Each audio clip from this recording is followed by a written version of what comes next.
ABCL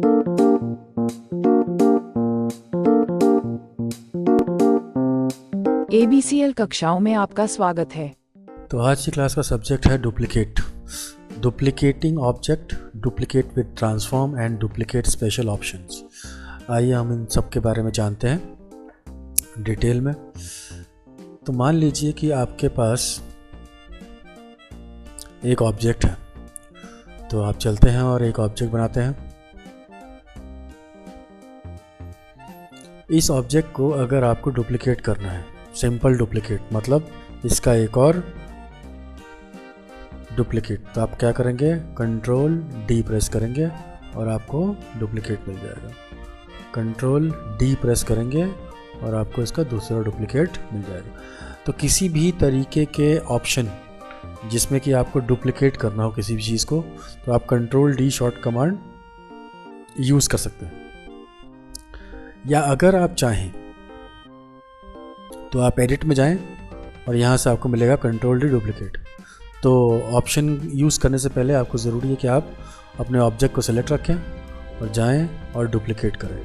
जैसे ही आप duplicate करेंगे आपको डुप्लीकेट का आंसर मिल जाएगा और आपको एक डुप्लीकेट ऑब्जेक्ट मिल जाएगा। दूसरा काम क्या है हमारे पास? दूसरा काम है हमारे पास करने के लिए, वो है डुप्लीकेट विद ट्रांसफॉर्म। अब डुप्लीकेट विद ट्रांसफॉर्म का क्या मतलब होता है? डुप्लीकेट विद ट्रांसफॉर्म का मतलब, पहले ट्रांसफॉर्म का मतलब जान लीजिए। ट्रांसफॉर्म का मतलब होता है मूव, रोटेट, स्केल। इन सब चीज़ों को हम ट्रांसफॉर्म में कंसीडर करते हैं। तो मूव का मतलब क्या हुआ? मान लीजिए कि आपको किसी भी चीज़ का डुप्लीकेट चाहिए। जैसे मैंने कंट्रोल डी किया, डुप्लीकेट हो गया, और मैंने इसको एक डायरेक्शन में आगे की तरफ बढ़ा दिया। और फिर अगर मैं जब शिफ्ट डी दबाऊंगा तो वो सेम डायरेक्शन में फॉलो करेगा मेरे डुप्लीकेटिंग ऑप्शन को जो मैंने यूज़ किया था पहली बार में। ठीक है, तो आइए इसको दोबारा समझते हैं। मान लीजिए कि आपने डुप्लीकेट किया और डुप्लीकेट करने के बाद उसे मूव कर दिया किसी डायरेक्शन में, और मूव करने के बाद जब आप शिफ्ट दबाएंगे तो वो उसी कंडीशन में वापस से मूव करना शुरू कर देगा। ठीक है, जैसे मान लीजिए कि मेरे पास ये ऑप्शन है,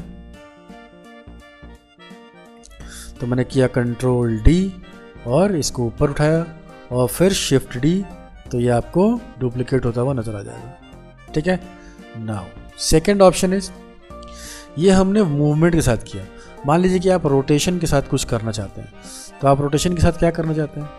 मान लीजिए कि आपके पास एक क्राइटेरिया है, उस क्राइटेरिया में आप ये चाह रहे हैं कि आपका जो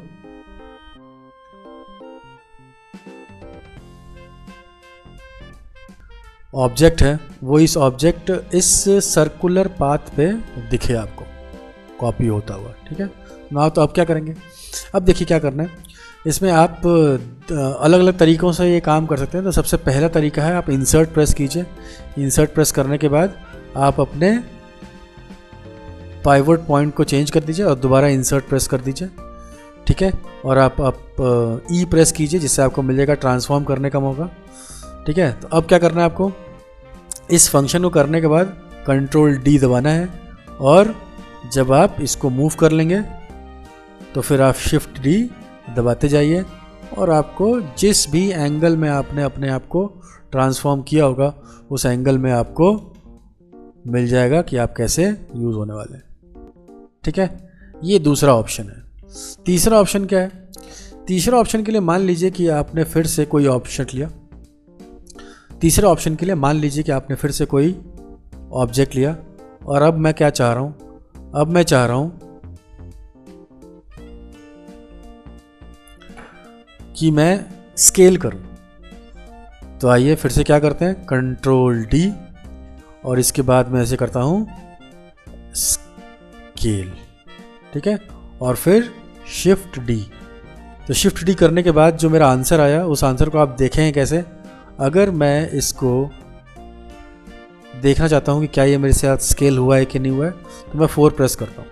आप देखेंगे 4 में वायर फ्रेम मोड में आ जाएंगे, और वायर फ्रेम मोड में आपको नज़र आएगा कि आपके पास 1 2 3 4 5 अलग अलग चीज़ें हैं। तो आपने देखा कि आप स्केल, रोटेट और मूव तीनों चीज़ें हो सकते हैं डुप्लीकेट ट्रांसफॉर्मेशन के थ्रू।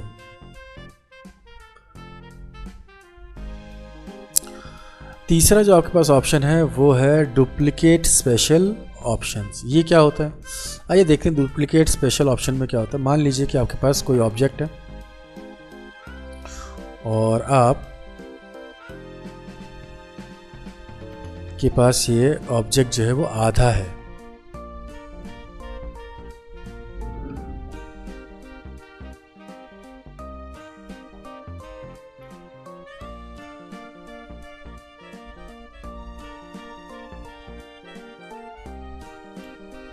ठीक है।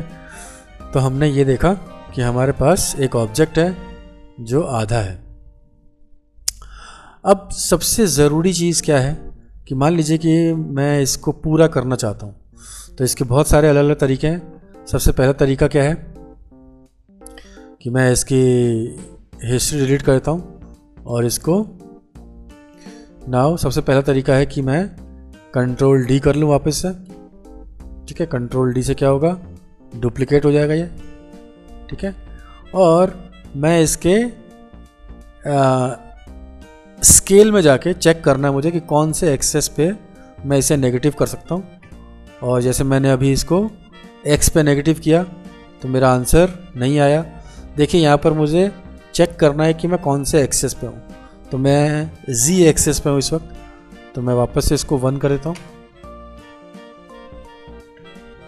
और मैं जी एक्सेस पे जाके माइनस लगा देता हूँ। तो जैसे ही मैं जी एक्सेस पे जाके माइनस लगाऊंगा, आपने देखा कि मैं उल्टी साइड इसके, और अब मैं इसको वापस लेके जाऊंगा और इसे ठीक कर लूँगा। तो एक तरीका ये भी होता है कि आप किसी भी चीज़ को डुप्लीकेट कर सकते हैं। एक तरीका और है हमारे पास डुप्लीकेट करने का। मान लीजिए कि आप इस एक्सेस में, अब यहाँ पर देखिएगा ऑप्शन में हम एक्स एक्सेस में हैं, तो आप यहाँ क्लिक कीजिए,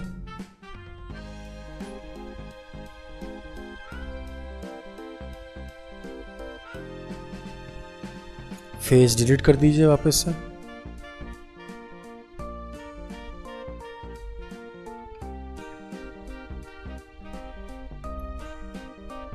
चेक कर लीजिए कि आपके फेस सारे डिलीट हो गए कि नहीं हो गए। बिल्कुल हो गए। अब यहाँ पर वापस आते हैं। नाउ अब मैं देखता हूँ कि मैं डुप्लीकेट स्पेशल से कैसे इसे यूज़ करता हूँ। तो एडिट में आइए, डुप्लीकेट स्पेशल में आइए, ठीक है। डुप्लीकेट स्पेशल में आके इसे क्लिक कीजिए, ऑप्शन पैनल खुलेगा। एडिट में जाके ऑप्शन पैनल को रीसेट कर दीजिए और यहाँ पर आपको दो चीज़ें दिखेंगी, कॉपी और इंस्टेंस।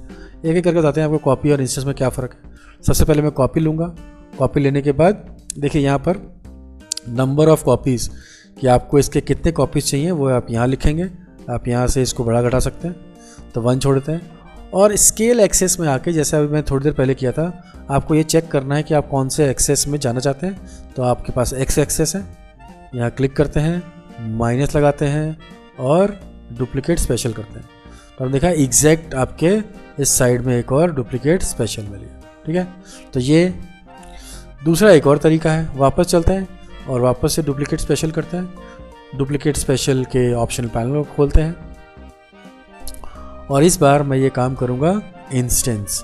इंस्टेंस और कॉपी में क्या फ़र्क होता है?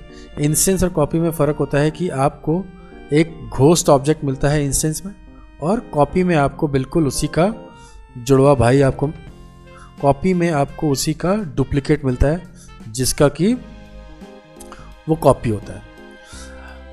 अब देखते हैं कि क्या होता है इंस्टेंस के अंदर। जैसे मैंने इंस्टेंस लिया, माइनस किया और एक कॉपी लेके मैंने इंस्टेंस कर लिया।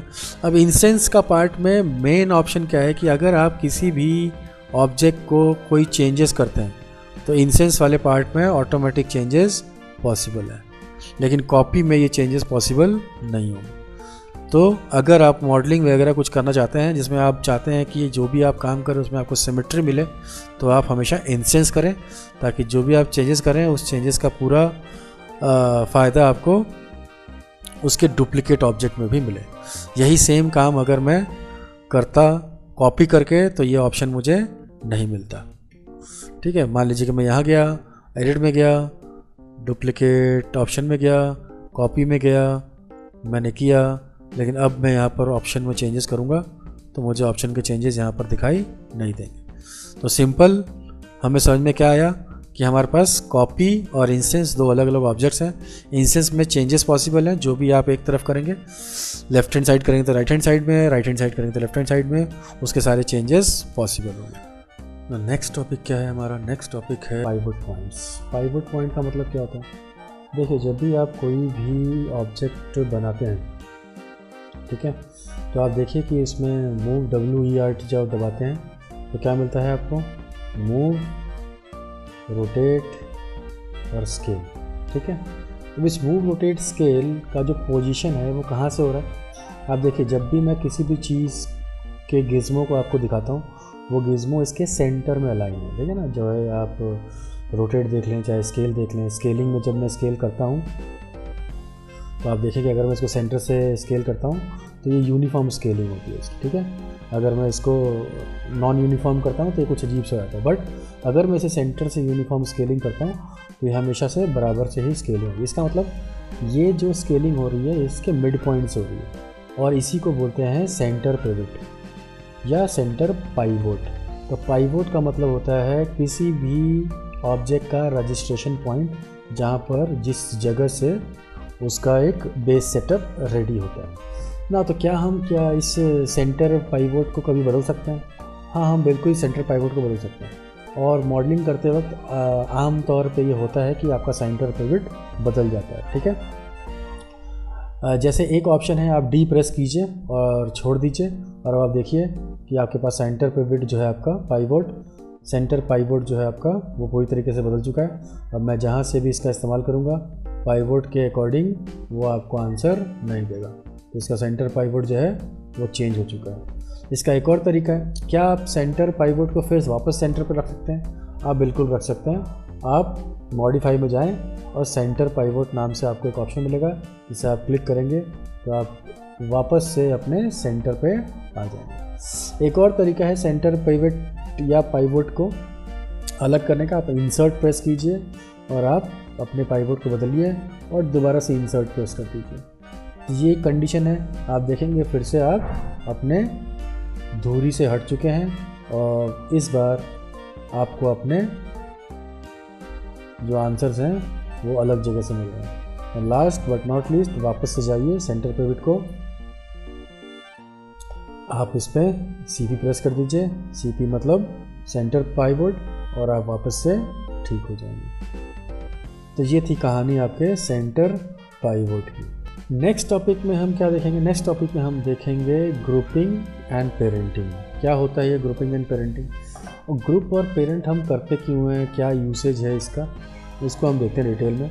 ग्रुप का मतलब होता है कि मान लीजिए कि आपने एक से ज़्यादा ऑब्जेक्ट्स बनाए हुए हैं, ठीक है ना। जैसे मेरे पास एक ऑब्जेक्ट है, फिर दूसरा ऑब्जेक्ट है, ठीक है, फिर तीसरा ऑब्जेक्ट है, फिर चौथा ऑब्जेक्ट है। ये मेरे पास इतने सारे ऑब्जेक्ट हैं। मैं क्या चाह रहा हूँ कि मैं इनको आपस में ग्रुप कर दूँ ताकि ये नीट एंड क्लीन रहे। तो इनका कैसे हम इनको नीट एंड क्लीन करेंगे? इनको नीट एंड क्लीन करने के अलग अलग तरीके हैं। तो सबसे पहले ग्रुप देखते हैं। तो आप अपने जाएंगे आउटलाइनर में, आउटलाइनर को क्लिक करेंगे और आप देखेंगे आपके पास 1, 2, 3 एंड 4 अलग अलग पार्ट्स हैं। मैं क्या चाह रहा हूँ कि ये सारे एक ग्रुप का हिस्सा बन जाए। तो आपको कुछ नहीं करना है, आपको सेलेक्ट करना है इन सबको।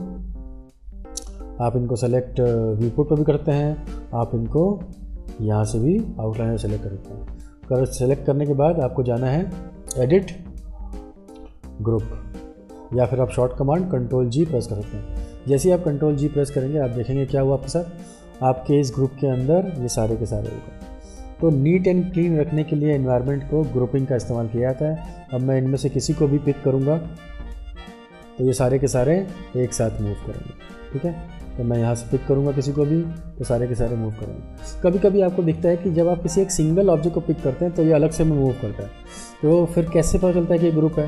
तो आप कुछ मत कीजिए, आप किसी भी एक सिंगल ऑब्जेक्ट को पिक कीजिए और पिक करने के बाद आप एरो की को एक बार क्लिक कीजिए। जैसे ही आप एरो की प्रेस करेंगे जितने भी उस ग्रुप के आइटम हैं वो एक साथ सेलेक्ट हो जाएंगे और फिर आप एक साथ घूम सकते हैं। और अगर ऐसा नहीं करना है आपको तो आप ग्रुप में जाके ग्रुप पिक कर लीजिए। तो ये था आपके पास ग्रुपिंग का ऑप्शन।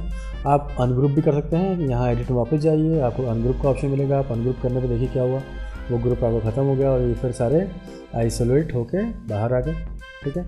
तो पहला प्रोसेस था ग्रुपिंग का। ग्रुपिंग हमेशा चीज़ों को नीट एंड क्लीन रखने के लिए किया जाता है, ठीक है। दूसरा है पेरेंटिंग। पेरेंटिंग क्या होता है? पेरेंटिंग का ऑप्शन होता है कि मान लीजिए कि आप एनिमेशन के दौरान, ये बहुत बार होता है, या फिर बहुत अलग अलग प्रायोरिटीज़ हैं पेरेंटिंग करने की। पेरेंटिंग में चाइल्ड और पेरेंट का कंडीशन होता है। इस कंडीशन को हम कैसे यूज़ करेंगे? हम इन दोनों को अगर पेरेंट करने की कोशिश करेंगे तो क्या होगा? देखिए, अलग अलग कंडीशन होती हैं। आप पहले पिक कीजिए एक ऑब्जेक्ट और फिर शिफ्ट दबा के दूसरा ऑब्जेक्ट, ठीक है। नाउ आप एडिट में जाएं और देखिए आपके पास यहाँ पेरेंट है। अगर आप शॉर्ट कमांड यूज़ करना चाहते हैं, आप पी प्रेस कीजिए, पेरेंट हो जाएंगे आप। पेरेंट का मतलब क्या हुआ? अब देखिए यहाँ पर पेरेंटिंग में हुआ क्या है कि आपके पास एक ऑब्जेक्ट टॉप पे है और दूसरा ऑब्जेक्ट उसके अंदर है। तो जो टॉप का ऑब्जेक्ट है यानी कि स्फेयर 1 जो है, ठीक है, वो आपका पेरेंट है और उसके अंदर जो है वो उसका चाइल्ड है। तो जब भी आप टॉप ऑब्जेक्ट के साथ मूव करेंगे किसी भी चीज़ को, तो आपको चाइल्ड भी मूव होता हुआ दिखेगा। लेकिन पेरेंटिंग की एक खास बात क्या है कि पेरेंट अकेला जो है वो आइसोलेटली भी मूव कर सकता है। लेकिन जब आप पेरेंट के साथ से मूव करेंगे तो वो पेरेंट साथ मूव करेगा, और अगर आइसोलेटली मूव करना चाहते हैं तो चाइल्ड आइसोलेटली भी मूव हो सकता है। तो ये कंडीशन थी पेरेंटिंग की। पेरेंटिंग बहुत अलग अलग तरीके से किया जा सकता है, अलग अलग कंडीशंस में करते हैं इसको। अब जब इसको अनपेरेंट करना है तो आप क्या करेंगे? अनपेरेंट करने के लिए आपको वापस चाहिए, या वापस जाएं, या तो शिफ्ट प्री प्रेस करें या अनपेरेंट कर दें। अनपेरेंट करने के बाद आपको दिख जाएगा, ठीक है, तो ये अनपेरेंट हो जाएगा। अब ये दोनों अलग अलग पार्ट हैं, ठीक है। तो ये दो कंडीशन है, एक ग्रुपिंग और एक पेरेंटिंग। तीसरा एक और पार्ट है, मान लीजिए कि आप कुछ भी सेलेक्ट नहीं करते हैं, ठीक है, और एडिट में जाके ग्रुप दबाते हैं या कंट्रोल जी करते हैं, तो देखिए आपके पास फिर से एक और ऑब्जेक्ट आया जिसको हम बोलते हैं नल 1। नल ग्रुप क्या करता है? देखो, देखने में ये ग्रुप जैसा ही लगता है, लेकिन ये अभी किसी का हिस्सा नहीं है, इनमें से किसी का हिस्सा नहीं है, ठीक है। नल ग्रुप हमारे पास है ये बना हुआ। अब हम क्या कर सकते हैं? हम एक नॉर्मल काम करते हैं कि हम जिसको भी चाहते हैं कि वो इस पार्ट का हिस्सा बन जाए, आप मिडिल माउस बटन क्लिक करके ड्रैग कीजिए और आप देखेंगे कि आपके नल ऑप्शन में, यानी कि नल ऑब्जेक्ट में ये मूव कर चुके हैं और ये दोनों इसके साथ जुड़े हुए हैं। तो ये भी एक तरीका है कि जिससे आप किसी भी ग्रुपिंग ऑब्जेक्ट को ये काम कर सकते हैं। तो नल ऑब्जेक्ट को भी आपको वापस ठीक करना है तो आप अनग्रुप कर दीजिए, वो बाहर आ जाएगा, ठीक है। एक और तरीके से आप एक दूसरे को पेरेंट कर सकते हैं। कैसे कर सकते हैं? कि आप किसी को भी पिक कीजिए और मिडिल माउस बटन ड्रैग करके और इसके अंदर ड्रॉप कर दीजिए। जैसे ही आप ड्रॉप करेंगे आप देखेंगे कि आप फिर से पेरेंट वाली कंडीशन में आते हैं। कि आपके पास एक कंडीशन में पेरेंट के साथ घूमेगा, दूसरे कंडीशन में या आइसोलेटली मूव हो पाएगा। तो या तो ग्रुप बना के ग्रुपिंग कीजिए, या पेरेंट करना है तो की प्रेस करने के बजाय जो भी आपके पास ऑप्शन है उसके अंदर मिडिल माउस बटन ड्रैग करके अगर आप अपने ऑब्जेक्ट को प्लेस करते हैं तो पेरेंट हो जाता है। तो ऊपर वाला पेरेंट होता है, जो उसके अंदर जाता है वो चाइल्ड होता है। चाइल्ड आइसोलेटली मूव करता है, पेरेंट जब भी मूव करेगा तो चाइल्ड के साथ मूव करेगा। तो ये आपकी पेरेंटिंग और ग्रुपिंग की कंडीशन है। नेक्स्ट टॉपिक क्या है हमारा? नेक्स्ट टॉपिक है introduction to snapping to grid, point, curve and view plane. तो आइए देखते हैं स्नैपिंग क्या होता है। जब भी आप किसी भी चीज़ के साथ तालमेल बिठाना चाहते हैं, ठीक है, तो आप स्नैपिंग का इस्तेमाल करते हैं। तालमेल, किस तरह का तालमेल की बात कर रहे हैं हम? मान लीजिए कि आपके पास कोई भी एक ऑब्जेक्ट है, ज्योमेट्रिक फिगर है, और आप चाहते हैं कि आप स्पेसिफिकली कहीं पर हों। जैसे कि अभी मैं ग्रिड पे हूँ, मैं चाहता हूँ कि मैं इस ग्रिड के बिल्कुल एग्जैक्ट लोकेशन के इनके बीच में हो जाऊँ, तो मैं हो नहीं पाऊँगा कभी भी, क्योंकि मैंने स्नैपिंग ऑन नहीं कर रखी।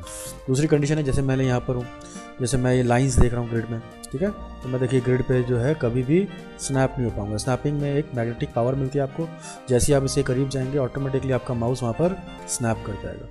तो हम अगर किसी के पास एक्यूरेटली होना चाहते हैं और हम नहीं हो पा रहे हैं तो हम स्नैपिंग का इस्तेमाल करेंगे, ठीक है। आइए देखते हैं कि स्नैपिंग के इस्तेमाल में कहाँ से इस्तेमाल करेंगे आप। तो आप देखिए यहाँ पे आपके पास टॉप पे जो पैनल है, इसके अंदर यहाँ पर आपको ये छोटे छोटे आइकन्स दिख रहे हैं, ठीक है। इन आइकन्स को हम स्नैपिंग आइकन्स बोलते हैं। तो यहाँ सबसे पहले देखिए स्नैप टू ग्रिड है, ठीक है, स्नैप टू कर्व है, स्नैप टू पॉइंट है, ठीक है। फिर आपके पास ये स्नैप टू प्रोजेक्शन सेंटर है, इसके अलावा आपके पास स्नैप टू व्यू प्लेन है और आपके पास ऑब्जेक्ट लाइव का भी स्नैपिंग है। तो आइए देखते हैं। सबसे पहले आपके पास स्नैप टू ग्रिड, तो इसको ऑन कर लेते हैं। और जैसे ही मैं ऑन करूँगा अब मेरे को ये फीलिंग आएगी, या आप जब भी इसका इस्तेमाल करेंगे तो आपको फील होगा कि ये इन स्क्वायर्स के बीच में ऑटोमेटिकली स्नैप हो रहा है। ठीक है, अगर मैं 4 प्रेस कर दूँ तो मैं देखिए जब भी मैं इसको स्नैप करने की कोशिश करूँगा तो ये स्नैप होगा अकॉर्डिंग टू जब भी मैं इसको मूव करूँगा। ठीक है, दूसरी चीज़ क्या है इसके अंदर कि जब भी आप स्नैपिंग करें तो आप चाहें कि आप किसी स्पेसिफिक जगह से स्नैप हो तो भी आप कर सकते हैं। मतलब अभी मैं सेंटर में मेरा पाइवट पॉइंट है, तो अगर मैं चाहूँ कि अपने पाइवट पॉइंट के साथ किसी ऐसे एक्सेस से पहुँच जाऊँ जहाँ की मेरे को बिल्कुल स्पेसिफिक जगह से स्नैपिंग करनी है, तो पहले मुझे अपना पाइवट पॉइंट चेंज करना पड़ेगा। पाइवट पॉइंट चेंज करने के लिए हमने पहले ही बात की थी, या तो हम डी प्रेस कर सकते हैं, डी प्रेस करके आप इसको स्नैप कर लीजिए। ठीक है, अब इसकी स्नैपिंग के लिए क्या करूँगा, मैं पॉइंट का इस्तेमाल करूँगा। ठीक है, तो जैसे ही मैं इसको डी प्रेस करूँगा पॉइंट के साथ में पॉइंट पे स्नैप हो गया देखिए। उसके बाद जब मैं वापस डब्ल्यू प्रेस कर लूँगा तो मैं नॉर्मल हो जाऊँगा। नाउ अब मैं ग्रिड पे जब स्नैप करने की कोशिश करूँगा, मेरा ग्रिड वाला स्नैपिंग ऑन है, तो आप देख सकते हैं कि मैं उसी लोकेशन से जो है कहीं पे भी स्नैप हो सकता हूँ।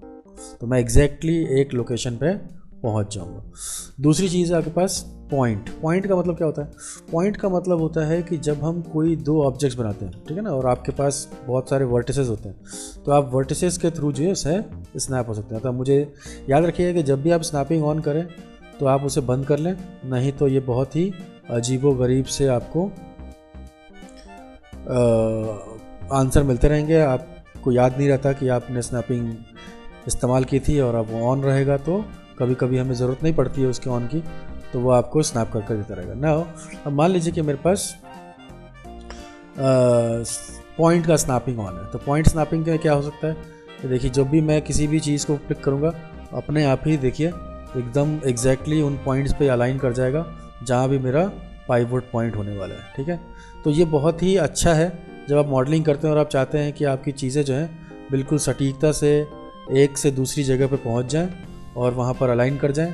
तो इस अलाइनमेंट के लिए आप स्नैपिंग का ऑन रखें और आपके चीज़ें बेहतर होती जाएंगी। एक और कंडीशन है जिसको हम बोलते हैं snap to curve. Snap to curve में क्या होता है, मान लीजिए कि आपके पास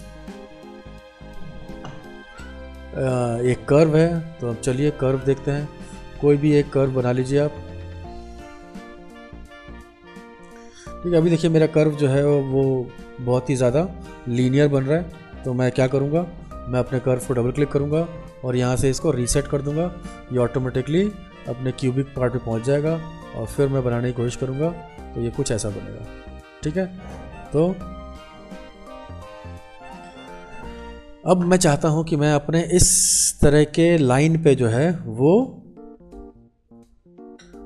स्नैप हो जाऊं, तो मेरे को क्या करना पड़ेगा, मुझे कर्व का स्नैपिंग ऑन करना पड़ेगा। ठीक है, कर्व का स्नैपिंग ऑन करके मुझे इसके ऊपर स्नैप होना। तो मान लीजिए कि मैं दोबारा से कोई कर्व बनाना चाहता हूं और मैं कर्व के स्नैपिंग ऑन करूंगा। देखिए कि मेरा कर्सर कहाँ है और जो मैंने पॉइंट लगाया है वो पॉइंट बिल्कुल जो है इसके पास ही रहने वाला है, ये कभी भी हटेगा नहीं और मैं इस पॉइंट पे ऑलवेज अपना कर्व मेंटेन कर पाऊँगा। ठीक है, तो इसका मतलब होता है कि जब भी आप अपने किसी एक कर्व के ऊपर स्नैप होना चाहते हैं तो यहाँ से जैसे ही आप कोई भी पार्ट यूज़ करेंगे जिसमें स्नैप टू कर्व होगा तो आप इसके ऊपर बिल्कुल कोई भी चीज़ बना सकते हैं। एक और कर्व अगर मुझे यहाँ बनाना है तो मुझे कर्व ऑन करना है, वापस से कोई भी चीज़ लूँगा मैं तो ये बिल्कुल उसी के ऊपर रहने वाला है। या अगर मैं मान लीजिए ये कर्व मेरा ऑन है और मैं इस कर्व में कोई ज्योमेट्री को वो करना चाहता हूँ तो मैं भी ये भी कर सकता हूँ। ठीक है, अब होता क्या है कि जब भी आप इन कर्व्स का इस्तेमाल करते हैं, इन कर्व्स में आपको कुछ चीज़ें और दिखेंगी, उनमें हम कुछ शॉर्ट कमांड्स का इस्तेमाल कर सकते हैं। ठीक है, तो जैसे अभी मैं पॉइंट की बात कर रहा हूँ तो पॉइंट में वी कमांड होता है जिससे आप स्नैप कर सकते हैं किसी भी तरह के कर्व के ऊपर। ठीक है, वैसे ही अगर मैं देखिए अभी मैं कर्व पे हूँ तो कर्व में मैं सी प्रेस करूँगा। देखिए सी प्रेस करते ही मैं ऑटोमेटिकली, ठीक है, तो मैं किसी भी अगर कर्व के ऊपर अगर मैं प्रेस करता हूं तो मैं देखता हूं कि मैं बहुत जल्दी से इसमें स्नैप हो जाऊंगा। ठीक है, मिडिल माउस बटन प्रेस कीजिए आप और आप इसके ऊपर स्नैप हो जाएंगे अगर आपने सी प्रेस किया है। तो कर्व स्नैपिंग के लिए सी है, ठीक है। मैं टॉप से जाऊंगा और अब मैं देखता हूँ। देखिए कई बार हमको क्या होता है कि मिडिल माउस बटन और दूसरे बटन्स का भी इस्तेमाल करना पड़ता है, जिसके थ्रू हम कर्व के ऊपर चीज़ों को एग्जैक्टली इस्तेमाल कर पाते हैं, ठीक है। तो आप देख सकते हैं यहाँ पे कि मैं अलग अलग तरीकों के लिए कर्व, ग्रिड और पॉइंट का इस्तेमाल करता हूँ। देखिए मान लीजिए कि आपके पास कोई प्लेन है,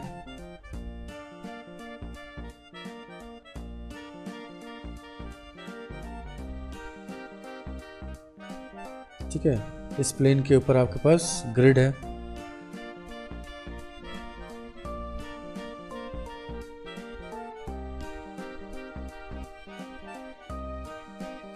ठीक है।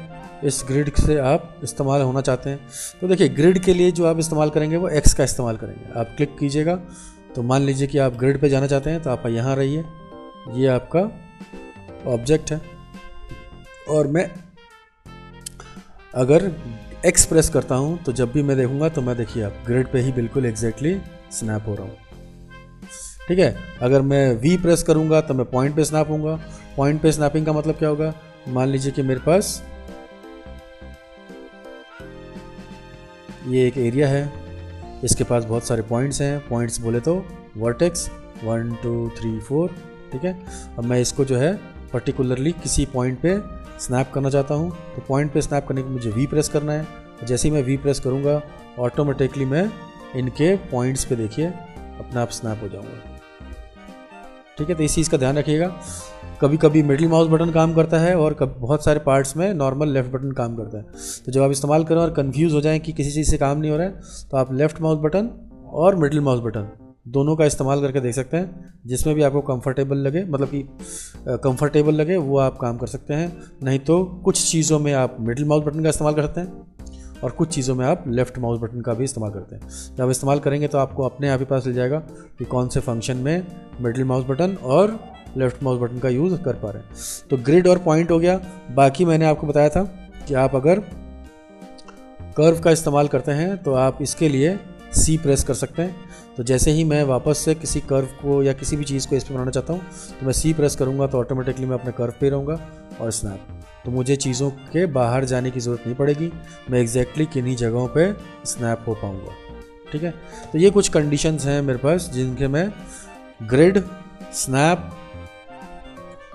और पॉइंट स्नैप और कर्व स्नैप की बात करता हूँ। चलिए कुछ और स्नैप्स बचे हुए हैं जिनकी हम बात कर लेते हैं। तो हमने बात कर ली ग्रिड की, हमने बात कर ली कर्व की, हमने बात कर ली पॉइंट की। अब हम बात करेंगे स्नैप व्यू प्लेन की। व्यू प्लेन का मतलब क्या होता है, मान लीजिए कि आपने कुछ बनाया, ठीक है। व्यू प्लेन जो काम करता है वो काम करता है आपके कैमरा के लेंस के ऊपर। अब देखिए जब भी आप 3D के पार्ट में किसी भी चीज़ को देखते हैं तो आप थ्रू कैमरा देखते हैं, ठीक है ना। आप देखेंगे कि यहाँ पर बाय डिफ़ॉल्ट कोई भी आप सेटअप इस्तेमाल करेंगे तो यहाँ कैमराज लगे होते हैं, आप इन्हीं के थ्रू किसी को भी देख पाते हैं, ठीक है। रियल ज़िंदगी में जो काम आपकी आंखें करती हैं, डिजिटल दुनिया में वही काम आपके लिए कैमरास करते हैं, ठीक है। तो इन कैमरास का क्या फंडा है काम करने का। अब देखिए क्या होगा कि आपको ये बीच वाला पार्ट दिख रहा है, ये गिज्मो के बीच में येलो कलर का स्क्वायर, यही है आपका स्नैप टू व्यू प्लेन। अब इसमें क्या होता है कि देखिए जब भी आप इसको मैं घुमाऊंगा ये मेरी तरफ ही फेस करके रखेगा हमेशा, ठीक है, क्योंकि मेरा कैमरा जिस एंगल पे मूव करेगा वो उसी टूवर्ड्स फेसिंग करेगा, ठीक है। देखिए तो जब मैं टॉप पे हूँ तो आप देख सकते हैं मैं टॉप पे हूँ और मेरा टूवर्ड्स फेसिंग है, ठीक है। यहाँ पे भी आप देख सकते हैं जब भी मैं इसको खोलूँगा, यहाँ पे भी आप देख सकते हैं जहाँ मैं खोलूँगा तो जो भी कैमरा एंगल आपको दिखेगा, और यहाँ पर्सपेक्टिव पे मैं जैसे जैसे अपना कैमरा एंगल बदलूँगा ये उसी डायरेक्शन मुझे ही, यानी कैमरा फेसिंग टूवर्ड्स में रहने वाला है आपका ये पार्ट, ठीक है। तो स्नैप टू व्यू प्लेन का मतलब होता है कि आप जिस डायरेक्शन में भी रहने वाले हैं कैमरा आपका उसी डायरेक्शन में आपका ये लोकेशन दिखाएगा, ये अपने डायरेक्शन को बदलेगा नहीं, ठीक है।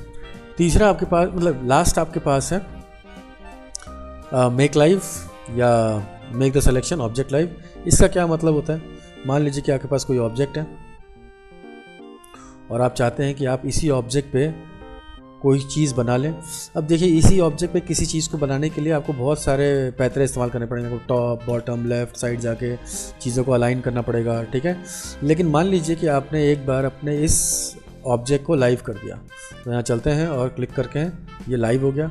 अब देखिए, मैं अगर किसी कर्व से कुछ बनाना चाहता हूँ तो आप देख सकते हैं कि मेरा कर्व एग्जैक्टली उसी लोकेशन पे है, देख सकते हैं आप, ठीक है। मैंने एस लिखने की कोशिश की थी तो आप देख सकते हैं कि बिल्कुल एग्जैक्टली उसी लोकेशन पे आपको मिल जाएगा, ठीक है।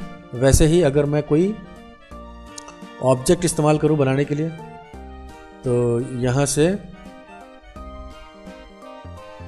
ठीक है, मुझे अपना एक सिस्टम ऑफ करना पड़ेगा जिसको हम बोलते हैं इंटरैक्टिव क्रिएशन को ऑन करना पड़ेगा। और उसके बाद जब मैं इस पे बनाऊंगा तो आप देख सकते हैं कि ये बिल्कुल इसी प्लेन पे बना हुआ है, ठीक है। तो बिल्कुल आपको कहीं और करने की ज़रूरत नहीं है। बिल्कुल आप किसी सब्जेक्ट से अलाइन होना चाहते हैं तो आप इस सब्जेक्ट को जहाँ मर्जी उस सरफेस पे बना सकते हैं और वो बिल्कुल आपके उस सरफेस पे अलाइन हो जाएगा, ठीक है। तो ये कुछ प्रोसेसेस हैं जिसके थ्रू आप ये काम कर सकते हैं। तो ये सारे अलाइनमेंट्स के अलावा भी हम एक और अलाइनमेंट की बात कर सकते हैं। जब आप मॉडिफाई में जाएंगे तो यहाँ स्नैपिंग का एक और पार्ट है, ठीक है। आप स्नैप टुगेदर टूल का इस्तेमाल कीजिए। देखिए, आप इसे क्लिक कीजिए, मॉडिफाई में जाइए, स्नैप टुगेदर कीजिए, क्लिक कीजिए, यहाँ से आपको मिलेगा और आप जाइए जहाँ से आपको स्नैप होना है। तो देखिए, ये सरफेस है कुछ, मैं इस सरफेस पर क्लिक करूँगा और क्लिक करने के बाद एंटर प्रेस कर दूँगा। तो आप देखेंगे कि आप जिस एंगल में थे उसी एंगल में जो है आपका पार्ट स्नैप हो गया। यही सेम कंडीशन अगर मैं दोबारा करना चाहूँ और इस बार मैं अपने ऑब्जेक्ट को इस एरिया में या इस एरिया में स्नैप करना चाहूँ तो फिर से मुझे इस्तेमाल करना पड़ेगा। तो मैं जाऊँगा, सेलेक्ट करूँगा, मॉडिफाई टुगेदर, इस्तेमाल कीजिए इसका और इस बार यहाँ क्लिक कर दीजिए, एंटर मारेंगे तो आप देखिए अब बिल्कुल यहाँ पर स्नैप होगा। तो इसी तरीके से आप किसी भी तरीके की चीज़ को किसी स्पेसिफिक एंगल वाले पार्ट पे या सरफेस पे यूज़ करना चाहते हैं कि वो स्नैप हो जाए तो आप इसका इस्तेमाल कर सकते हैं और आपके एरियाज़ में ये बिल्कुल फिट होके बैठ जाएगा, ठीक है। तो स्नैपिंग में ये सारे चीज़ आप यूज़ करके चीज़ों को अलाइन और एक जगह से दूसरी जगह पे मूव करने या उनको बिल्कुल एक सटीक जगह पे रखने के लिए, प्लेसमेंट के लिए इस्तेमाल करते हैं और ये सारी चीज़ें आपके लिए हेल्पफुल होती हैं।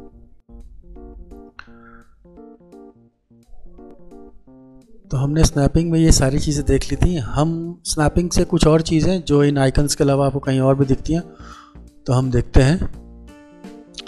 तो स्नैपिंग में आप जाएंगे मॉडिफाई में, मॉडिफाई में आपको देखिए कुछ स्नैपिंग्स और दिखती हैं, ठीक है। इसमें कि आपको ये point two point, 2 point, 3 point, align object, ठीक है। और तो पहले आते हैं इसी को देखते हैं।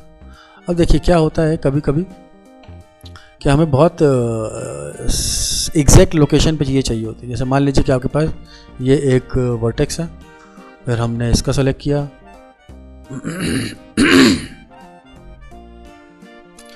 फिर हमने इसको सेलेक्ट किया और इसका पॉइंट और इसका पॉइंट पिक किया।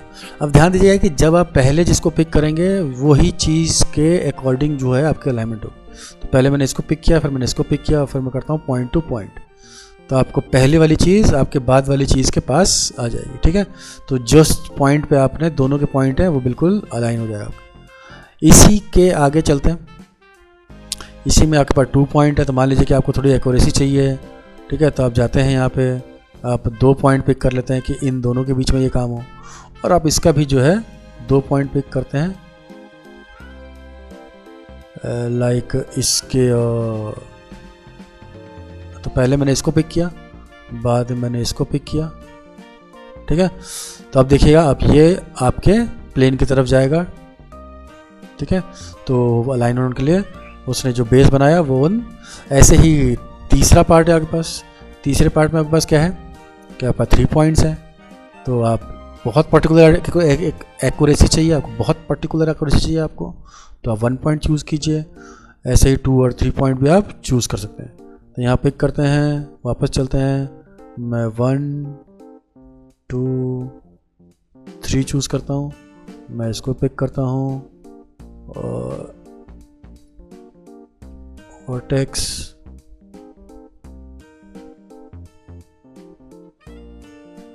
ठीक है, इसको हटाता हूँ, इसको हटाता हूँ, मुझे 1 2 और 3 पिक चाहिए। तो मैं 3 पॉइंट करूँगा तो ये इनके एवरेज डिस्टेंस के अकॉर्डिंग अलाइन होने की कोशिश करेगा। ठीक है, तो ये कुछ चीज़ें थी अलाइनमेंट में। उसके बाद हमारे पास है अलाइन ऑब्जेक्ट। अलाइन ऑब्जेक्ट में क्या होता है कि जैसे मान लीजिए कि हमने कुछ ऑब्जेक्ट चुन लिया और इसको अलाइन करना चाहते हैं।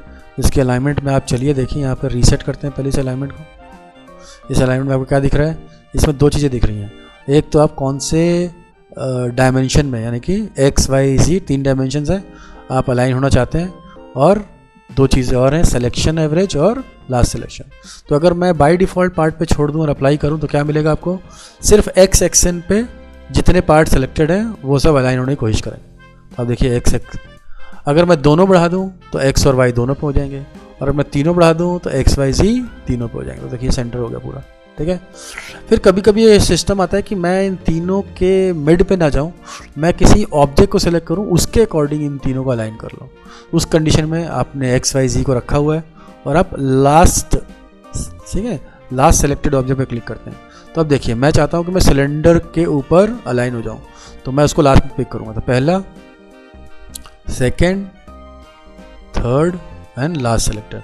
तो अब ये सारी चीज़ें जो हैं बेस बनाएंगी इस सिलेंडर को और इस सिलेंडर के ऊपर आ जाएंगे। 1 मोर टाइम, मैं मान लीजिए कि लास्ट ऑब्जेक्ट बनाऊंगा इस छोटे वाले को, क्यूब को। तो 1 2 3 and last 4। Now X Y Z last selected object, apply. तो ये आपने देखे। ठीक है, अब बाकी बचा हुआ पार्ट है एक और, ठीक है, जिसको बोलते हैं पोजीशन अलाइन कर्व। तो मान लीजिए कि आपने कोई कर्व बनाया हो, मैं चाहता हूँ कि ये मेरे सारे के सारे जितने भी ऑब्जेक्ट्स हैं ये इस कर्व के अकॉर्डिंग अलाइन हो जाए। तो पहले मैं सब ऑब्जेक्ट चुनूँगा, प्रिमिटिव चुनूँगा, उसके बाद मैं कर्व, और फिर तो देख सकते हैं कि अकॉर्डिंग टू दैट ये सारे सेलेक्ट हो गए और अलाइन हो गए इस कर्व के ऊपर। तो ये कुछ और बेसिक चीज़ें थी जिनको हमने देखा। देखिए 2-3 चीज़ें जो हमने स्टार्टिंग से देखी हुई हैं, जो हमने देखे थे, ये वाले सारे पॉइंट, कर्व, ठीक है, ग्रेड, और हमारे पास स्नैप टू व्यू प्लेन और मेक लाइव। तो ये भी चीज़ें आपके अलाइनमेंट में काम करती हैं और ये भी चीज़ें आपके अलाइनमेंट में काम करती हैं। ठीक है, यहाँ से एक और अलाइन क्लिक करते हैं, चले वापस। तो यहाँ हमने पहली पार्ट देखा था मॉडिफाई में, अलाइन। अब देखते हैं अलाइन ऑब्जेक्ट। अलाइन ऑब्जेक्ट में क्या है, ये देखिए आपके पास कुछ ऑप्शंस आ जाते हैं। ठीक है, इसके थ्रू आप अलाइन हो सकते हैं। ये देखिए मैंने क्लिक किया तो ये अलाइनमेंट जो है आपने गौर की होगी 2D के अलाइनमेंट पार्ट में बहुत आती है, left alignment, right alignment, top bottom. तो ये आपको जो दिख रहा है ये कंडीशन, ये उसी के अकॉर्डिंग है। तो आप जिस भी डायरेक्शन में जाना चाहते हैं उस डायरेक्शन में से क्लिक कीजिए, ये अलाइनमेंट दिखाएगा आपको। ठीक है, आप टॉप में जाना चाहते हैं टॉप में जाइए, बॉटम में जाना चाहते हैं बॉटम में जाइए। तो ये आप अकॉर्डिंग टू दैट अलाइन कर सकते हैं। ठीक है, देख सकते हैं आप। तो डिफरेंट पोजीशन सेटअप में, जैसे मैं सेंटर में हो गया तो सारे सेंटर्स में अलाइन हो गए। ठीक है, तो ऐसे ही राइट, लेफ्ट, बॉटम, सेंटर में अलाइनमेंट की पॉसिबिलिटी बनती है। आप अपने अकॉर्डिंग अलाइन हो सकते हैं, अकॉर्डिंग टू कि आपने कितने सारे पिक किए हैं ऑब्जेक्ट्स। इसके अलावा मॉडिफाई में हमारे पास एक और है, स्नैप टुगेदर। इसको हम क्लिक करते हैं। ठीक है, टूल सेटिंग में आते हैं स्नैप टुगेदर के। अब स्नैप टुगेदर को क्या करना है हमने, मान लीजिए कि आपको इस टॉप वाले पे किसी चीज़ को अलाइन करना है। तो मैंने क्लिक किया, फिर मैं गया और मैंने इसके टॉप को क्लिक किया और फिर मैं करता हूँ एंटर। तो आपने देखा कि दोनों के दोनों मेन सरफेस एरियाज़ पे क्लिक हो गए। मैं जाता हूँ इस पर क्लिक करता हूँ और इसको क्लिक करने के बाद मैं करता हूँ स्नैप, तो यहाँ क्लिक करता हूँ और जाता हूँ इसके टॉप पे, क्लिक करता हूँ और एंटर। तो बिल्कुल एग्जैक्ट किसी चीज़ के भी पार्ट पे आप अलाइन हो सकते हैं अलाइन का स्नैप टुगेदर टूल से। तो ये कुछ टूल्स थे हमारे पास जिनको हमने इस्तेमाल की गया। इसमें आप ध्यान दीजिएंगे तो आपके पार्ट में 2D स्नैपिंग और 3D स्नैपिंग की बात करेंगे तो 2D और 3D स्नैपिंग का मतलब क्या होता है। जितने भी आपने चीज़ें इस्तेमाल करी ये सब 2D और 3D के अंदर आते हैं, तो ये सारे 2D के अंदर आते हैं, ठीक है। इसमें भी बहुत सारे 2D के अंदर आते हैं, लेकिन जो लाइव मेक लाइव वाला ऑप्शन है वो 3D स्नैपिंग है, ठीक है। इसके अलावा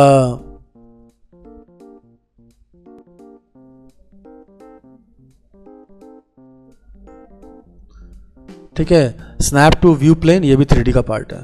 तो कुछ इसमें से 3D के पार्ट्स हैं और कुछ इसमें से 2D के पार्ट हैं।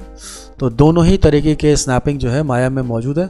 आप अपने अकॉर्डिंग यूज़ कीजिए और अपने अलाइनमेंट्स और डिस्ट्रीब्यूशंस को सेटल कीजिए। नेक्स्ट टॉपिक क्या है हमारा? नेक्स्ट टॉपिक है वर्किंग विद सेल्फ्स। आइए देखते हैं कि कैसे हम इसको स्टार्ट करते हैं। नाउ सबसे पहले आप देखिए यहाँ पे टॉप पे, जब भी हम कोई भी चीज़ यूज़ करेंगे जैसे मॉडलिंग, रिगिंग, एनिमेशन, कोई भी मेन्यू सेट, उस मेन्यू सेट के अंदर बहुत सारे अलग अलग फंक्शंस होते हैं और उन फंक्शंस के आपको मिल जाते हैं यहाँ पर बहुत सारे सेल्फ्स, और इन सेल्फ्स के अंदर जो है आइकन्स बने होते हैं जिससे आप इन चीज़ों को पहचान सकते हैं और यूज़ करते हैं। बट क्योंकि आप अभी इस फील्ड में बहुत नए हैं तो आपको समझ में नहीं आता है कि आपको कौन कौन से सेल्फ के अंदर क्या क्या चीज़ें पड़ी हैं, तो आपको आइडिया नहीं लगता इस बात का। तो मॉडलिंग करने से पहले हमें एक काम करना पड़ेगा कि हमें अपना खुद का सेल्फ क्रिएट करना पड़ेगा, ठीक है। तो देखिए आप यहाँ पर आते हैं सेटिंग बटन पे, आप सेटिंग बटन पे क्लिक कीजिए। देखिए यहाँ पर लिखे सी योर सेल्फ्स, ठीक है, हम देख सकते हैं। लेकिन हमें इन सेल्फ्स में से अपना खुद का एक पर्सनल सेल्फ क्रिएट करना है। तो हम जाएंगे न्यू सेल्फ पे, क्रिएट करेंगे यहाँ पे, ठीक है, नाम लिखेंगे, ठीक है। यहाँ से मैं लिखता हूँ माया मॉडलिंग और ओके करता हूँ, ठीक। तो ये मुझे नाम बदलने के लिए बोल रहा है, मैं वापस जाऊँगा, कंट्रोल V और मैं M बड़ा कर दूँगा और स्टार्टिंग में BSC डाल, ठीक है। नाउ ओके करता हूँ, तो यहाँ पर आपके पास एक नया सेल्फ क्रिएट हो गया, ठीक है। इस नए सेल्फ में हम लोग जब मॉडलिंग करेंगे तो जिन चीज़ों को स्टार्ट करेंगे यूज़ करना, उसको हम बाय डिफ़ॉल्ट इसके अंदर डाल देंगे। तो जब भी हम मॉडलिंग करते हैं, कुछ चीज़ें शुरू करते हैं, उसमें जो स्पेसिफिक चीज़ें हैं स्टार्टिंग की इनिशियल, वो हम यहाँ पर ऐड करके देखते हैं। तो सबसे पहले मैं आपके लिए यहाँ पर ऐड करूँगा मॉडिफाई में सेंटर पिवट। तो कंट्रोल और शिफ्ट दबाना है आपने, क्लिक करना है आपको इस नाम पे और यहाँ पर ऑटोमेटिकली आपके पास एक आइकन ऐड हो जाएगा। CP means centre pivot. दूसरा हमें ऐड करना है फ्रीज ट्रांसफॉर्मेशन, फिर वही सेम कंट्रोल और शिफ्ट दबाऊँगा मैं और आपका FT फ्रीज ट्रांसफॉर्मेशन ऐड हो जाएगा। And last but not least मैं डिलीट बाय टाइप हिस्ट्री पे क्लिक करूँगा एंड मेरे पास ये तीसरी चीज़ ऐड हो जाएगी, ठीक है। हम इसके लिए क्या कर सकते हैं, ये तीनों बहुत इंपॉर्टेंट रोल प्ले करेंगे जब जब हम मॉडलिंग वगैरह करेंगे। जैसे मान लीजिए कि आपने मॉडलिंग करते वक्त अपना सेंटर पिवट कहीं पर मूव कर लिया गलती से और उसके बाद आप के साथ कुछ मिसबिहेव हो रहा है, तो उस मिसबिहेव को चेंज करने के लिए या उस मिसबिहेव को ठीक करने के लिए आप अपने सेंटर पिवट पे क्लिक करेंगे। आप यहाँ जाएंगे, CV प्रेस करेंगे, ये आपके सेंटर में आ जाएगा गिज़्मो। मान लीजिए कि आपको किसी स्पेसिफिक चीज़ को कहीं पर रखना है, ठीक है, और मैं चाहता हूँ कि ये हमेशा यहीं बना रहे जब तक मैं चाहूँ, तो आप FT प्रेस करेंगे। FT प्रेस करने के बाद आप देखेंगे कि मैं इसे कहीं भी यूज़ कर लूँगा, लेकिन मैं चाहता हूँ कि अपनी पुरानी जगह पे वापस लौट आए, तो मैं चैनल बॉक्स में 0 कर लूँगा सबको और ये ऑटोमेटिकली जहाँ भी मैंने फ्रीज ट्रांसफॉर्मेशन किया था वहाँ पर ये पहुँच जाएगा। एंड तीसरी कहानी है आपके पास हिस्ट्री की। हिस्ट्री बेसिकली क्या होता है कि जब भी मैं अपने मॉडलिंग के पार्ट को प्ले करूँगा,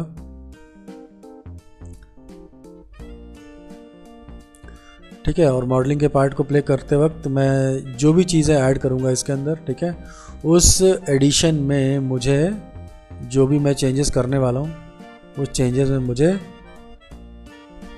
हिस्ट्री ऐड करने का मौका मिलेगा। और जैसे जैसे मैं हिस्ट्री ऐड करूँगा मुझे आप देख सकते हैं कि ठीक है, तो यहाँ से आपके पास हिस्ट्री ऐड होना शुरू हो जाएगी जैसे ही मैं बाहर आऊँगा। ठीक है, तो आपके पास इस स्फीयर से इतनी सारी हिस्ट्रीज हैं ऐड कर दी गई हैं। तो हिस्ट्री ऐड करने का मतलब है कि आप बार बार इसके अंदर चेंजेस कर सकते हैं, और हिस्ट्री ऐड नहीं का मतलब है कि इसके अंदर आप चेंजेस पॉसिबल नहीं है। तो मान लीजिए कि आप अपनी फाइल में इसके बाद कोई चेंजेस नहीं करना चाहते, तो आप ये सारी चीज़ें को डिलीट कर सकते हैं। तो मैं delete bye type history press करूँगा, आप देख सकते हैं सारी की सारी हिस्ट्री जो है वो ऑटोमेटिकली गायब हो गई। तो अब आप इसको वापस से बैक जाके चीज़ों को बदल नहीं पाएंगे। ठीक है, तो ये एक बेसिक कॉन्सेप्ट है डिलीट बाय टाइप हिस्ट्री का। तो हमने देखा कि हम सेल्फ कहाँ होते हैं, सेल्फ हम अपने खुद के सेल्फ कैसे क्रिएट करते हैं, और सेल्फ क्रिएटिंग हम क्यों करते हैं, क्योंकि जो भी चीज़ हम शुरू करने वाले हैं उससे रिलेटेड कुछ चीज़ें इस इनिशियल स्टार्टअप में हमें यहाँ लोड करनी पड़ती है, जिससे हम चीज़ों को ढूंढने में आसानी रहे और हम उसको सही तरीके से इस्तेमाल कर पाएँ। तो नेक्स्ट टॉपिक क्या है हमारे पास, नेक्स्ट टॉपिक है यूजिंग लेयर। यूजिंग लेयर हम करते आ रहे हैं काफ़ी टाइम से दूसरे सॉफ्टवेयर्स में, लेकिन यहाँ लेयर का क्या यूज़ है वो हम देखेंगे।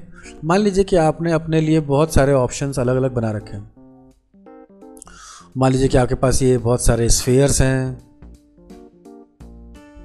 ठीक है, मेरे पास बहुत सारे सिलेंडर हैं, मेरे पास बहुत सारे डोनट्स हैं, ठीक है, और मेरे पास बहुत सारे क्यूब्स हैं। ठीक है, तो ये इतने सारे आइटम्स हमारे पास हैं और ये बहुत सारा जम्बल्ड हो गया है इलाका। तो इस पूरे एरियाज़ को इस जम्बलनेस से बचाने के लिए हम इस्तेमाल करेंगे लेयर सिस्टम का। आप आएंगे चैनल बॉक्स एडिटर में, चैनल बॉक्स में आपको दिख जाएगा यहाँ पर। अगर नहीं दिखे तो आपको क्या करना है, ये जो डॉटेड लाइन दिख रही है इसे क्लिक करके और ऊपर ड्रैग करेंगे तो आपको दिख जाएगा, यहाँ आपको लेयर सिस्टम दिखेगा। अब देखिए क्या करना है कि मुझे इसको थोड़ा सा ठीक करने के लिए कि मैं ये सारी चीज़ों को थोड़ा सा मैनेज कर लूँ, मैं सेलेक्ट करता हूँ। ठीक है, और सबसे पहली कहानी क्या है मेरे पास लेयर सिस्टम में कि पहले मैं क्रिएट करता हूँ new layer, create new layer. यहाँ पर कुछ भी नहीं है, तो ना यहाँ पर मैं इसका नाम लिख देता हूँ एस फॉर स्फीयर, सेव। मैं चाहता हूँ कि मेरे इस लेयर में मेरे ये सारे स्फीयर्स चले जाएं। तो मैं क्या करूँगा, इनको सेलेक्ट करूँगा, राइट क्लिक करूँगा और करूँगा ऐड सेलेक्टेड ऑब्जेक्ट, क्लिक करूँगा और ये देखिए आपके एस वाले लेयर में सिस्टम में आ गया। मान लीजिए अब मैं एक स्टेप और कम करता हूँ इसका, मैंने यहाँ पिक किया, अब मैं जाता हूँ और करता हूँ क्रिएट फ्रॉम सेलेक्टेड।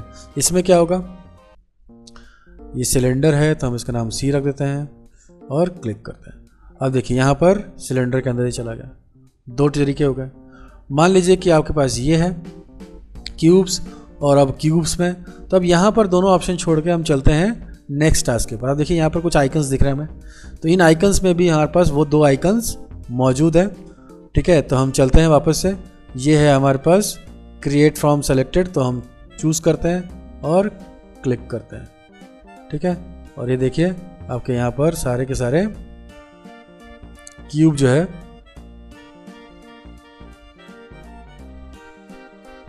चले गए इसके अंदर। ठीक है, और फिर ये वाला क्लिक करते हैं, इसके अंदर कुछ नहीं है, लेकिन अगर मैं अपने टॉरस को यहाँ डालना चाहता हूँ तो राइट क्लिक करके ऐड टू सेलेक्टेड करता हूँ और मेरा टॉरस इसके अंदर चला गया। तो आप देख सकते हैं कि लेयर सिस्टम को हम क्यों यूज़ करते हैं, मैनेज करने के लिए चीज़ों को, ताकि हम सही जगह पे सही चीज़ देख सकें, सही जगह पे इन्हें फिट कर सकें। सिलेक्शन करना है मान लीजिए आपको, तो आप देखिए जैसे मुझे सारे स्फीयर सेलेक्ट कर रहे हैं तो मैं जाऊंगा, राइट क्लिक करूंगा, देखिए सेलेक्टेड ऑब्जेक्ट क्लिक करूंगा तो सारे के सारे ऑब्जेक्ट्स आप एक साथ सेलेक्ट कर सकते हैं। इसी तरीके से आप चाहें तो अपने लेयर्स में से सब्जेक्ट को रिमूव भी कर सकते हैं, ऐड कर सकते हैं। ठीक है, और सेलेक्ट कर सकते हैं। तो ये सब छोटी छोटी चीज़ें आप डिलीट भी कर सकते हैं, ठीक है। तो ये सारी छोटी छोटी चीज़ें आप लेयर को यूज़ करके मैनेज करने के लिए यूज़ कर सकते हैं। तो नाउ ये सारा जो सिस्टम है ये मैनेजेबल है लेयर के थ्रू, और हम इन सब सिस्टम्स को लेयर्स के थ्रू ऐड, सब्ट्रैक्ट, आइसोलेट कर सकते हैं और चीज़ों को मैनेज कर सकते हैं। नेक्स्ट टॉपिक क्या है हमारा? नेक्स्ट टॉपिक है basic introduction to creating of simple primitives. चलिए आपके पास चलते हैं और देखते हैं कि आप सिंपल प्रिमिटिव्स कहाँ से बना पाएंगे। जस्ट आपको कहाँ जाना है? आपको जाना है फाइल, एडिट, क्रिएट में, और यहाँ से आपको सिंपल प्रिमिटिव्स ये उठाने हैं और आप यहाँ से सिंपल प्रिमिटिव्स बना सकते हैं अकॉर्डिंग टू आपके जो आपको चाहिए, ठीक है। तो ये यहाँ से सारे सिंपल प्रिमिटिव्स आपके पास मौजूद है। ये सिंपल प्रिमिटिव्स आपके पॉलीगन के भी हो सकते हैं और नर्व्स के भी हो सकते हैं, लेकिन दोनों चीज़ें ही आपको यहाँ से मिलेंगी, क्रिएटिव, नर्व्स। यहाँ से आप क्लिक कीजिए, यहाँ से भी आपको नर्व्स प्रिमिटिव्स सिंपल मिलनी शुरू हो जाएगी।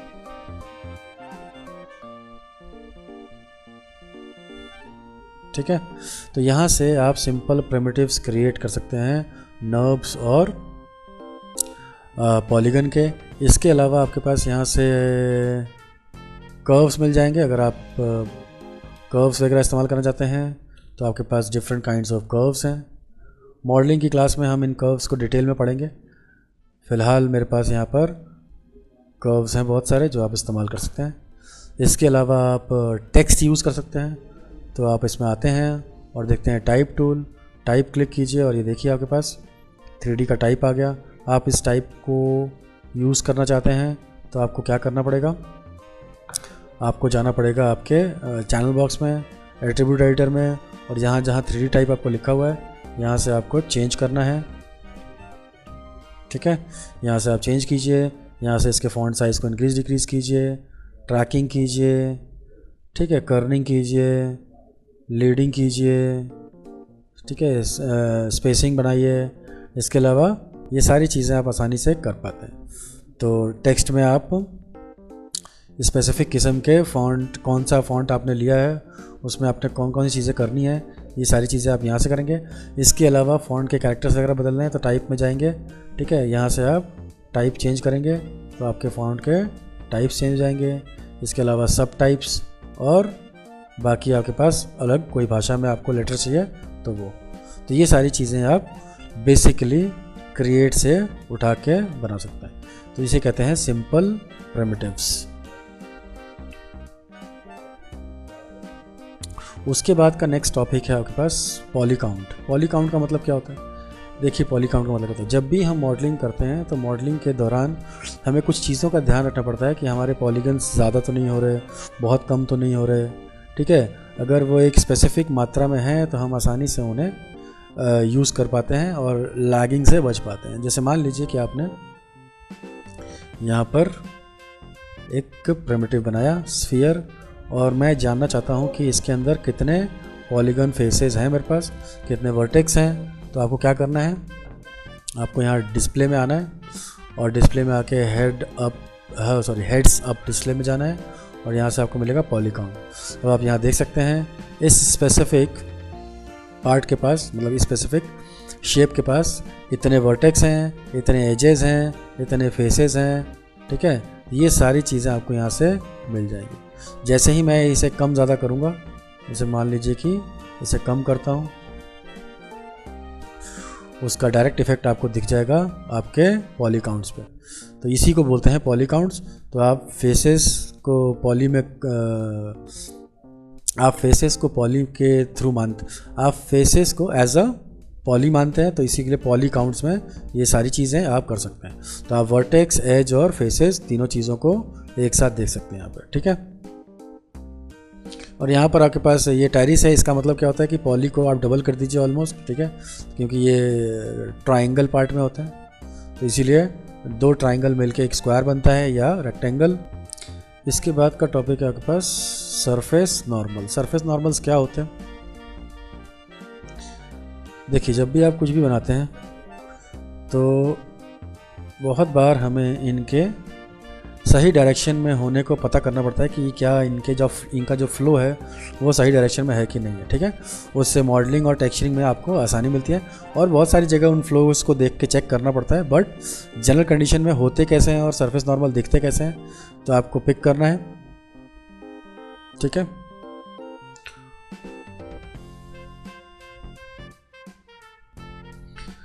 तो सरफेस नॉर्मल आपको दिखेंगे कहाँ पे। सरफेस नॉर्मल के लिए आपको क्या करना है कि आपको आपका सब्जेक्ट सेलेक्ट करना है, कंट्रोल ए प्रेस करना है, आपको उसमें आपको दिख जाएगा चैनल बॉक्स और दोबारा कंट्रोल ए प्रेस करेंगे तो आपके पास एट्रीब्यूट एडिटर आएगा। इसके अंदर देखिए आप सरफेस PS सरफेस 1 में है और इसके अलावा आप जैसे ही इसके सेकंड टैब में जाते हैं PS सरफेस फेस 1 स्फीयर 1 तो आपको नीचे आना है और देखना है कि डिस्प्ले नॉर्मल्स क्लिक कीजिए आप और आप देख सकते हैं कि इसके अंदर डिस्प्ले नॉर्मल्स का फंक्शन है। आप क्या देख सकते हैं, आप इसके साइज़ को जो है वो भी कम ज़्यादा कर सकते हैं। आप चाहें तो 0.1 कर दूंगा मैं, ठीक है। तो आप देखिए छोटे हो गए। बढ़ाना चाहता हूँ मैं क्लियरली विजिबिलिटी के लिए तो बढ़ा सकता हूँ, ठीक है। जब बाहर क्लिक करूँगा तो कुछ भी नहीं दिखेगा, जैसे ही मैं सेलेक्ट करूँगा आपको इसके नॉर्मल्स दिखने लगेंगे। ये आपको 2-3 तरीके से मिलता है करने के लिए, देखिए, ठीक है। इसमें आप चेक करेंगे तो यहाँ पे ये देखिए वर्टेक्स, तो आप बिल्कुल देखिए एजेस पे हैं वर्टेक्स के, तो वर्टेक्स का कौन सी तरफ डायरेक्शन है वो आप XYZ से पता कर सकते हैं कि किस तरफ इसका फेस डायरेक्शन है आपके पास। तो फेस का, वर्टेक्स का और वर्टेक्स फेस का, तीनों चीज़ों का आप पता लगा सकते हैं। इसे कहते हैं फेस नॉर्मल्स, जिसको देखने के लिए और ना देखने के लिए आपको इस जगह पर जाके इसको ऑन ऑफ करना पड़ता है।